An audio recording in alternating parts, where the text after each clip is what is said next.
Assalamualaikum warahmatullahi wabarakatuh.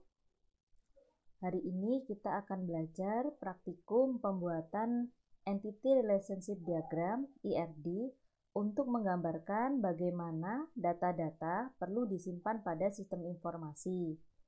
Berikut adalah contoh studi kasus pendaftaran kursus selam. Sebuah bisnis kursus selam ingin melakukan digitalisasi untuk pelayanan pendaftaran kursus selam. Calon peserta dapat memilih jenis kursus, memilih jadwal atau periode, kemudian mengisi biodata, mengirimkan bukti transfer, dan melihat detail kegiatan, dan juga cek sertifikat kelulusan. Nah, itu tadi adalah fungsi-fungsi atau data-data yang harus terekam pada sistem informasi. Kemudian berdasarkan studi kasus tersebut, maka buatlah pemodelan data menggunakan diagram ERD untuk proses pendaftaran kursus selam online. Nah, di sini proses pendaftaran kursus selam itu dimulai, kita akan bikin dengan ERD ya. Jadi teman-teman bisa buka di browsernya Draw.io. Nah, di situ kita bikin ERD. Kalau misalnya namanya mau langsung diganti, bisa diganti di sini. Diagram ERD kursus selam. Nah, ini untuk pendaftaran kursus selam. Kemudian di sini ERD kita akan create ERD. Apakah gunakan root folder? Saya akan gunakan folder yang sudah ada. Saya bikin di Draw.io.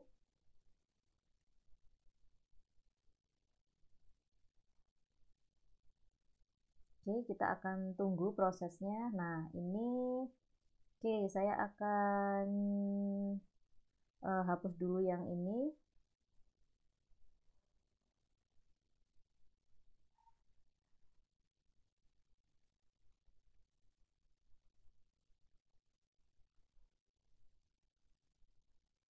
Oke, ini. Jadi ini karena saya kecilkan ya, jadi dia di sini opsi-opsinya. Oke, di sini adalah shape-nya. Nah, ini adalah stylenya atau propertiesnya dari diagram yang akan kita pilih.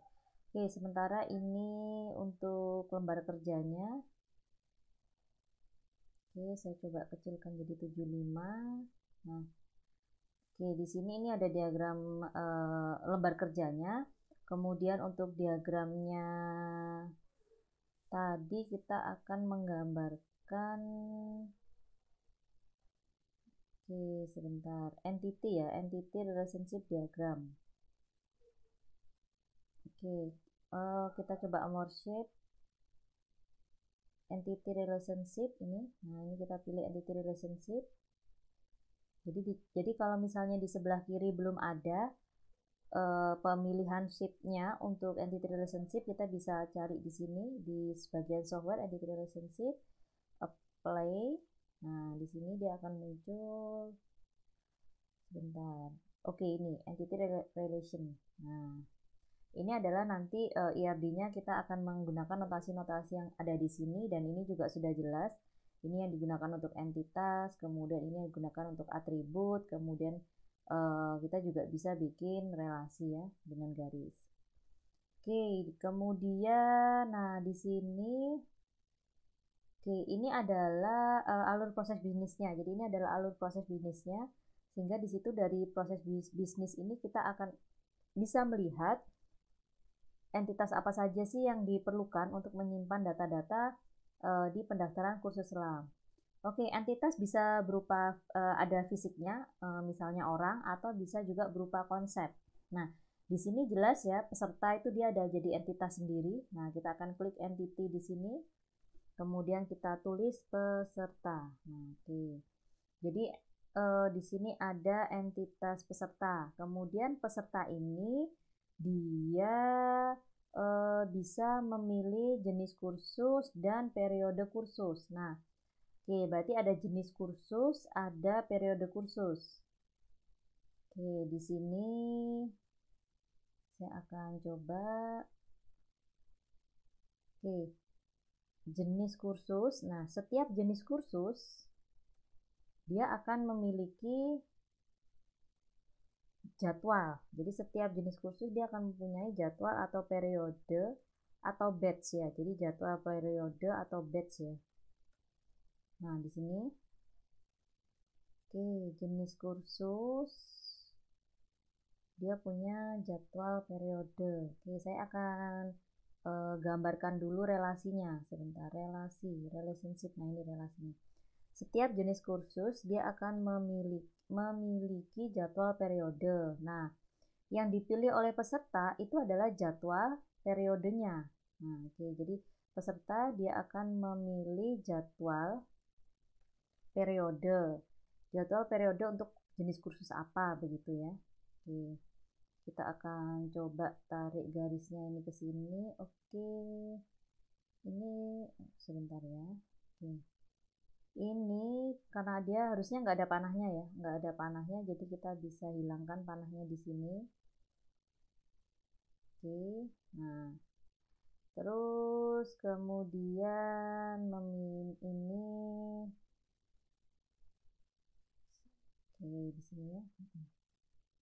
Oke, jadi kemudian nanti jenis kursus itu dia memiliki jadwal periode.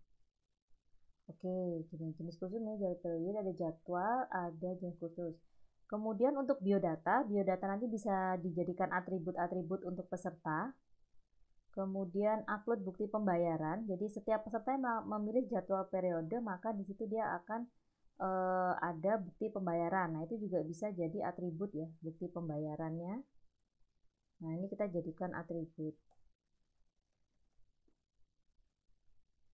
Oke, bukti bayar gitu ya, biar lebih sederhana.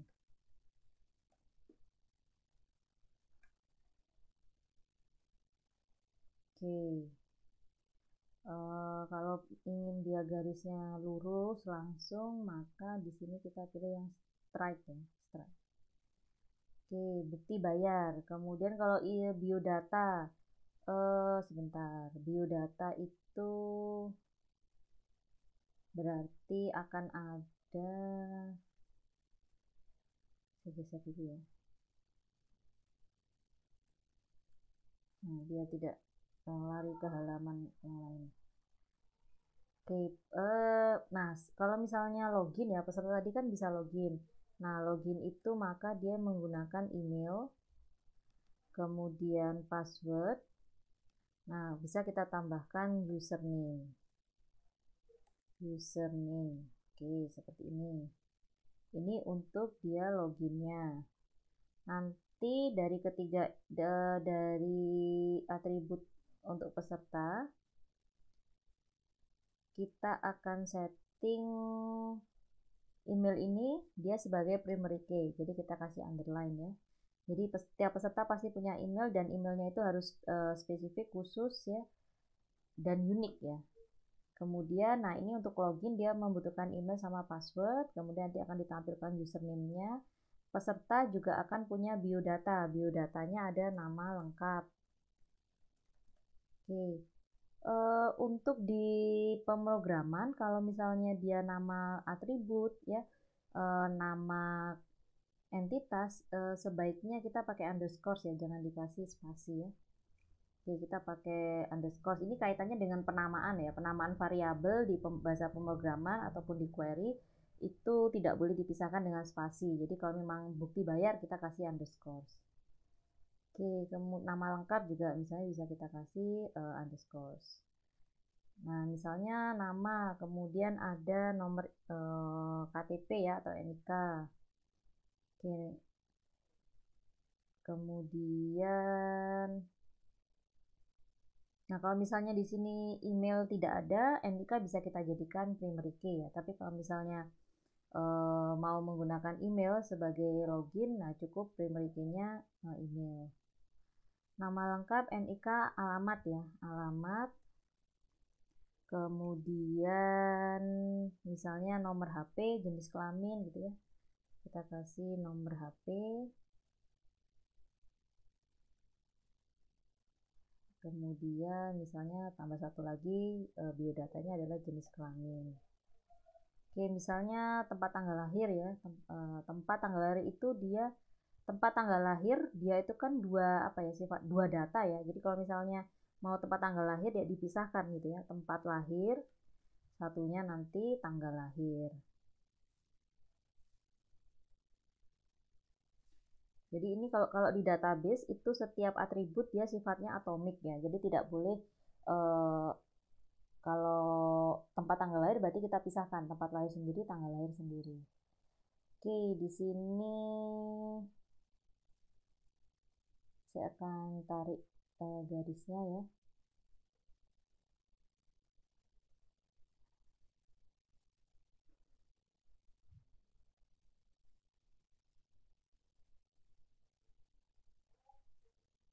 Ini bisa dirapikan ya, bisa dirapikan sendiri. Oke, ini bisa tarik juga ke sini. Tempat lahir. Nah, kemudian alamat, nomor HP. Nomor HP.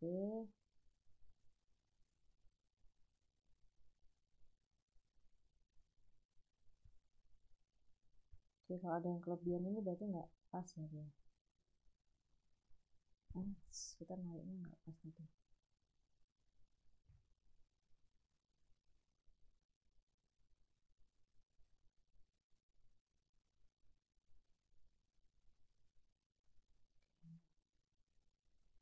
Nah, alamat ini misalnya dia bisa terdiri dari nama jalan. Nah, ini kita bisa jadikan dia komposit atribut ya. Jadi atribut yang terdiri dari beberapa atribut. Oke, di sini misalnya alamat bisa terdiri dari nama jalan, kemudian kelurahan, kemudian kecamatan, kemudian kelurahan, kecamatan jangan digabung karena dia beda ya, maksudnya ada dua data, jadi kita pisahkan saja.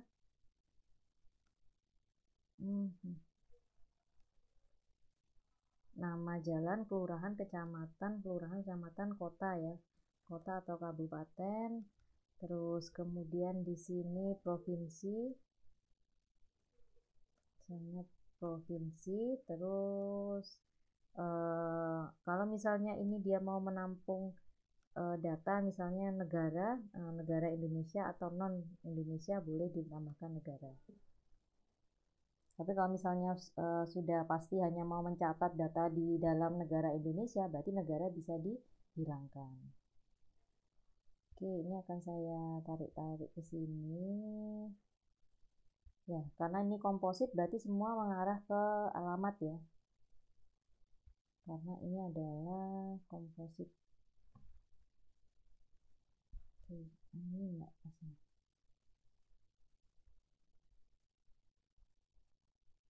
Ini dipaskan sini ya.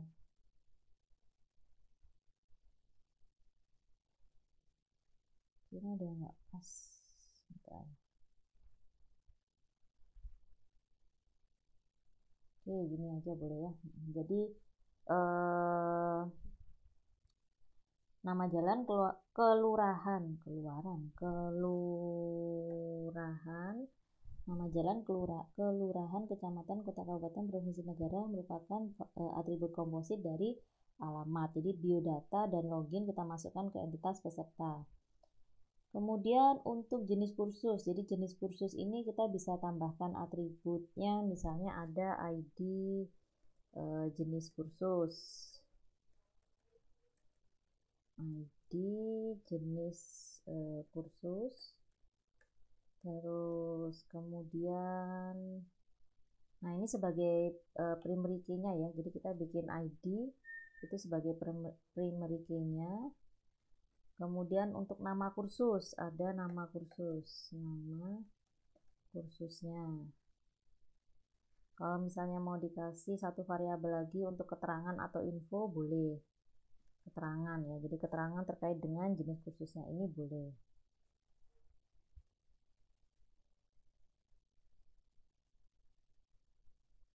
Oke, nah kemudian jenis kursus itu dia memiliki I jadwal atau periode. Nah, jadwal atau periode berarti tinggal kita kasih atributnya saja.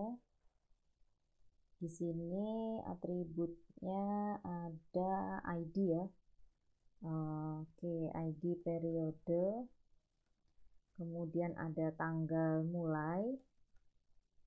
Kemudian ada tanggal selesai. Kemudian ada keterangan. Kita boleh tambahkan keterangan ya. Misalnya info-info terkait dengan jadwal periode ini ada keterangannya, mungkin dalam bentuk teks gitu ya.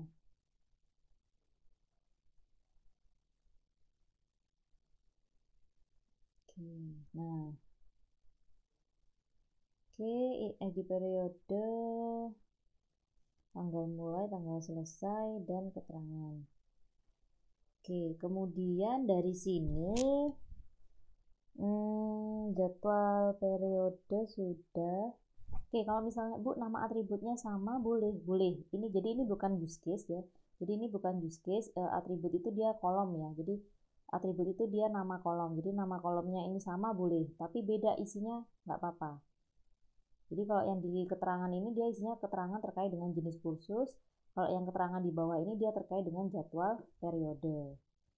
Oke, ID periode kita kasih underline karena dia adalah primary key. Jadi perlu diingat setiap entitas harus punya primary key ya. Harus punya satu kunci yang unik. Kemudian dia punya relasi ya. Relasinya sekarang kita akan cek dulu. Oke, di sini sudah upload bukti pembayaran, nanti di bukti bayar. Kemudian ada status, lihat detail, cek status, sertifikat. Nah, oke, di sini untuk status ya, status terdaftar itu bisa kita tambahkan ke sebagai atribut di sini. Memilih sini. Nah, kemudian untuk lihat detail kegiatan kursus. Nah, lihat detail itu nanti bisa kita jadikan atribut ya. Jadi kalau memang dia mau jadi atribut, berarti dia masuk ke lihat detail kegiatan. Nah, bisa masuk ke sini keterangan ya. Jadi ini keterangan atau detail boleh. Ya, keterangan atau detail kegiatan kursus.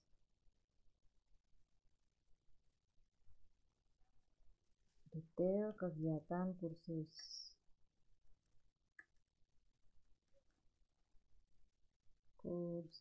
Nah. Atau kalau misalnya memang dia mau dijadikan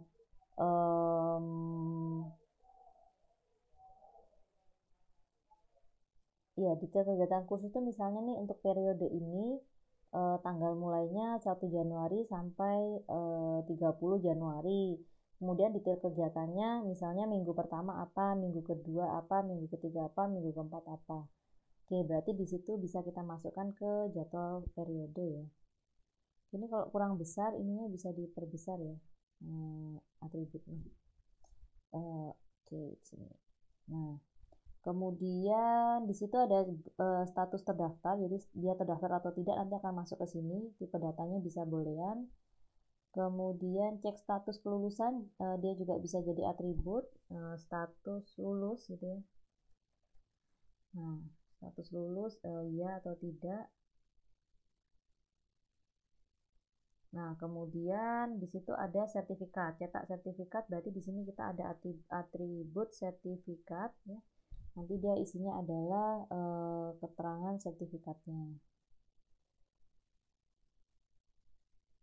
Bisa dalam bentuk nomor sertifikat. Kalau nomor sertifikat berarti tipenya integer, atau bisa dalam bentuk image ya. Oke, kemudian dari sini kita akan tentukan relasinya. Satu jenis kursus bisa memiliki banyak jadwal periode, berarti ini one to many ya. Oke, one to many saya pakai apa ya ini ya, teks saja ya mungkin ya. Saya pakai dalam bentuk teks saja. One itu satu ya, satu. Saya geser dulu ke sini. Nah, ini one ya, satu ya. Too many to many berarti N. Kita ganti dengan N. Nah, jadi one to many. Satu jenis kursus bisa punya banyak jadwal periode.